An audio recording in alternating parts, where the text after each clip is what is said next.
outcome there was that the area where we're losing the most corridor values were also the areas we're using the most habitat values, so it sort of coincided, so it was quite good. And gives us a clear idea that up front we know that if we select the purple or green route on that particular map, that we're going to have the greatest issues to deal with in terms of connectivity. The next phase, I guess, is doing the environmental assessment, and we're then moving into an area where we're much more regulated, I guess, in what we do. We've got to do certain things to deliver environmental assessment, but lots of options for us to improve the way we consider connectivity. We have regulatory requirements that are set by the regulator we must consider.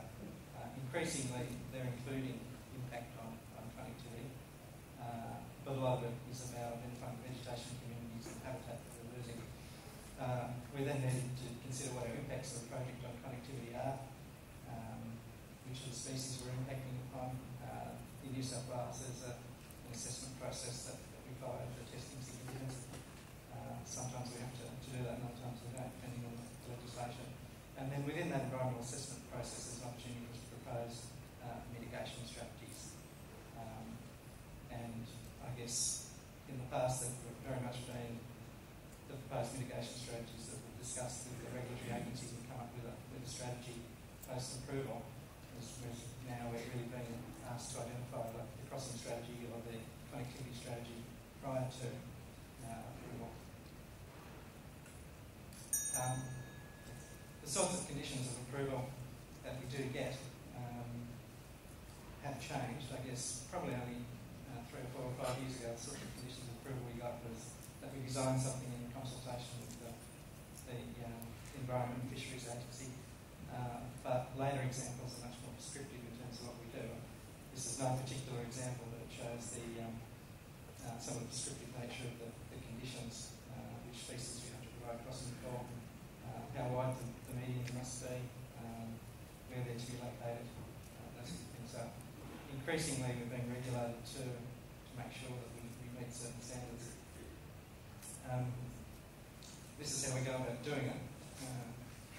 My colleague Nick up the back is the man in question there, compiling statistics in possums as to who's going to use a possum rope. I guess in the absence of data on possum behaviour, that's not a risk. In terms of developing a connectivity strategy, once we've surveyed those possums,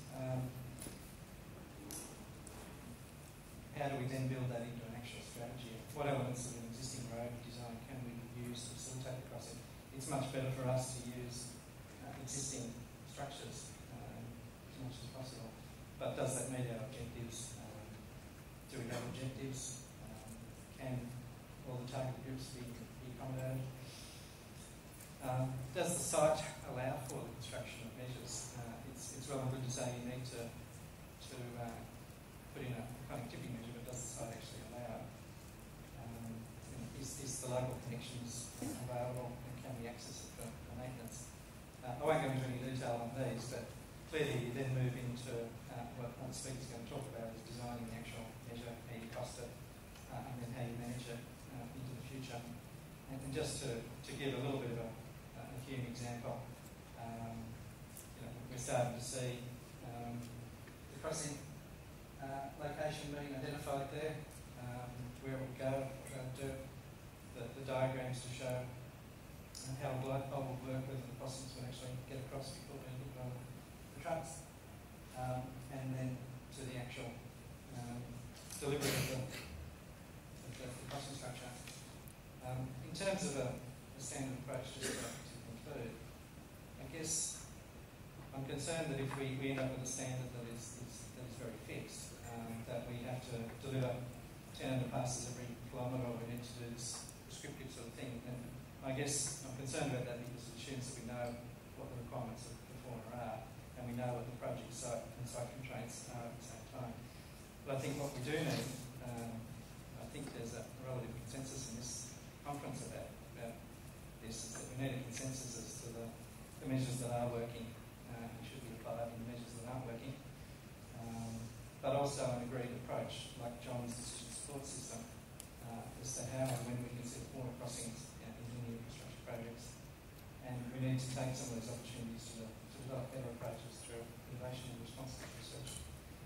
And I guess I put this up because on a much simpler level, in New South Wales there is already a sort of fish passage guideline, and that is because it's been accepted and adopted by agencies, the decisions on what to do for fish passage are fairly simple. We do what the guideline says it does, and I think we can move to something like this for foreign